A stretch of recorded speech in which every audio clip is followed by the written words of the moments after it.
দিনাজপুরের বীরগঞ্জে বাংলাদেশ বীরগঞ্জ সিডিপির অফিস হলরুমে গুড নেইবার্স বীরগঞ্জ সিডিপির আয়োজনে মাসিক স্বাস্থ্যবিধি দিবস উপলক্ষে আলোচনা সভা অনুষ্ঠান অনুষ্ঠিত হয়েছে।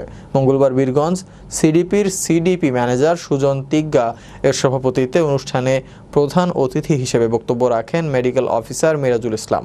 অনুষ্ঠানে বিশেষ অতিথি হিসেবে বক্তব্য রাখেন গুড নেইবার্সের হেলথ অফিসার শহীদুজ্জামান সহ আরও অনেকে। মাসিক নিয়ে সচেতনতা বাড়াতে প্রতি বছর 28শে মে পালিত হয়ে আসছে বিশ্ব মাসিক স্বাস্থ্য দিবস। এখন 50 বছরের কেউ এসে যদি বলে যে আমার মাসিক কেন হচ্ছে না, এটা নিয়ে দুশ্চিন্তা, ঘুম হচ্ছে না, এরকম করা যাবে না। তাহলে এছাড়া উপস্থিত আছেন আমাদের অ্যাডমিন কর্মকর্তা জনাব আশিকুর রহমান।